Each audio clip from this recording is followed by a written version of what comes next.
வணக்கம். பைபிளை முழுவதுமாக வாசிக்கும் நம் லட்சிய பயணத்திற்கு உங்களை அன்புடன் வரவேற்கிறேன். இன்று நாம் யோபு முதல் அதிகாரத்தை வாசிக்க இருக்கிறோம். இதுவரை நாம் மொத்த பைபிளில் 36.67% வாசித்து முடித்துவிட்டோம். இன்னும் சில அதிகாரங்களை முடித்தால் நம் பயணம் வெற்றிகரமாகும்.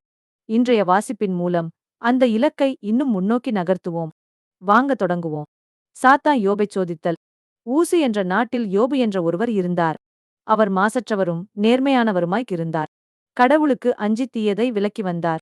அவருக்கு 7 புதல்வரும் 3 புதல்வியரும் பிறந்தனர். அவருடைய உடைமைகளாக 7000 ஆடுகளும் 3000 ஒட்டகங்களும் 500 ஏர்க்காளைகளும் 500 பெண் கழுதைகளும் இருந்தன. பணியாள்களும் மிகப் பலர் இருந்தனர். கீழே நாட்டு மக்கள் எல்லாரிலும் இவரே மிகப் பெரியராக இருந்தார். அவருடைய புதல்வர்கள் ஒவ்வொருவரும் தம் வீட்டில் தமக்குரிய நாளில் விருந்து தயாரித்து தம் 3 சகோதரர்களை தம்முடன் உண்டு குடிப்பதற்கு அழைப்பது வழக்கம். விருந்து நாள்களின் முறை முடிந்ததும் யோபு அவர்களை வரவழைத்து தூய்மைப்படுத்துவார். என் பிள்ளைகள் ஒருவேளை பாவம் செய்து உள்ளத்தில் கடவுளை தூற்றியிருக்கக்கூடும் என்று யோபு நினைத்து காலையில் எழுந்து அவர்களின் எண்ணிக்கைக்கு ஏற்ப எல்லார்க்காகவும் எரிபலியை ஒப்புக் கொடுப்பார். யோபு எப்பொழுதும் இவ்வாறு செய்வது வழக்கம். ஒருநாள் தெய்வ புதல்வர் ஆண்டவர் முன்னிலையில் ஒன்று கூடினர். சாத்தான் அவர்கள் நடுவே வந்து நின்றான்.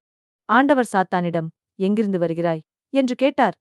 சாத்தா ஆண்டவரிடம், உலகை சுற்றி உலவி வருகிறேன் என்றான். ஆண்டவர் சாத்தானிடம், என் ஊழியன் யோபை பார்த்தாயா? அவனைப் போல் மாசற்றவனும் நேர்மையானவனும் கடவுளுக்கு அஞ்சி தீமையானதை விலக்கி நடப்பவனும் மண்ணுலகில் ஒருவனும் இல்லை என்றார். மறுமொழியாக சாத்தா ஆண்டவரிடம், ஒன்றுமில்லாமலா யோபு கடவுளுக்கு அஞ்சி நடக்கிறான்? அவனையும் அவன் வீட்டாரையும் அவனுக்குரிய அனைத்தையும் நீர் சூழ்ந்து நின்று காக்கவில்லையா? அவன் கைவேலைகளுக்கு ஆசி வழங்கவில்லையா? அவன் மந்தைகளை நாட்டில் பெருகச் செய்யவில்லையா? ஆனால் உமது கையை நீட்டும், அவனுக்குரியவற்றின் மீது கைவையும். அப்போது அவன் முகத்திற்கு நேராகவே உம்மை பழிப்பான் என்றான். யோபு பிள்ளைகளையும் செல்வத்தையும் இழத்தல். ஆண்டவர் சாத்தானிடம், இதோ அவனுக்குரியவையெல்லாம் உன் கையிலே, அவன் மீது மட்டும் கை வைக்காதே என்றார். சாத்தானும் ஆண்டவர் முன்னிலை நின்று புறப்பட்டான். ஒருநாள் யோபின் புதல்வரும் புதல்வியரும் தம் மூத்த சகோதரன் வீட்டில் உண்டு திராட்சை இரசம் குடித்துக்னர். அப்போது தூதன் ஒருவன் யோபிடம் வந்து, எருதுகள் உழுது கொண்டிருந்தன, கழுதைகளும் அவற்றிற்கு அருகில் மேய்ந்தன. அப்போது செபாயர் பாய்ந்து அவற்றை கைப்பற்றினர். ஊழியரை வாழ்முனையில் வீழ்த்தினர். நான் ஒருவன் மட்டுமே தப்பி உம்மிடம் சொல்ல வந்தேன் என்றான். இதை சொல்லி முடிப்பதற்குள் இன்னொருவன் வந்து, கடவுளின் நெருப்பு விண்ணிலிருந்து விழுந்து ஆடுகளையும் வேலையாள்களையும் சுட்டெரித்து விட்டது. நான் ஒருவன் மட்டுமே தப்பி உம்மிடம் சொல்ல வந்தேன் என்றான். இதை சொல்லி முடிப்பதற்குள் இன்னொருவன் வந்து, கல்தேயர் 3 கும்பலாக வந்து ஒட்டகங்கள் மேல் பாய்ந்து அவற்றை கைப்பற்றிக் கொண்டனர். ஊழியர்களை வாழ்முனையில் வீழ்த்தினர். நான் ஒருவன் மட்டுமே தப்பி உம்மிடம் சொல்ல வந்தேன் என்றான். இதை சொல்லி முடிப்பதற்குள் இன்னொருவன் வந்து, உம் புதல்வரும் புதல்வியரும் தம் மூத்த சகோதரன் வீட்டில் உண்டு திராட்சை இரசம் குடித்துக் கொண்டிருந்தனர். அப்போது திடீரென பெருங்காற்று பாலை நிலத்திலிருந்து வீசி வீட்டின் 4 மூலைகளிலும் தாக்கியது. வீடு இளைஞர்கள் மேல் இடிந்து விழ அவர்களும் மடிந்துவிட்டனர்.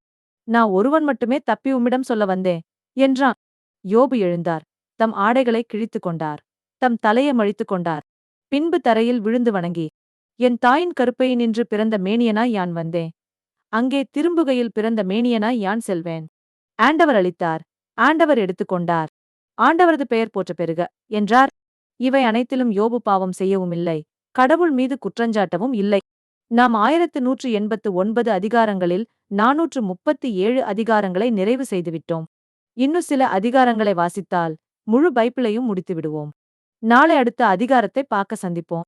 நாள்தோறும் இந்த பயணத்தில் நீங்களும் பங்கேற்றால் பைபிளை முழுமையாக வாசித்து முடிப்போம். இது நம் வாழ்க்கையிலும் ஆன்மாவிலும் பெரிய மாற்றத்தை ஏற்படுத்தும். இந்த பயணம் உங்களுக்கு நம்பிக்கையையும் சமாதானத்தையும் கொடுத்தால் இந்த வீடியோவை லைக் செய்யவும் சப்ஸ்கிரைப் செய்யவும் மறக்க வேண்டாம். பகிர்ந்து மற்றவர்களையும் இந்த பயணத்தில் சேருங்கள். நாளை மறக்காமல் வாருங்கள்.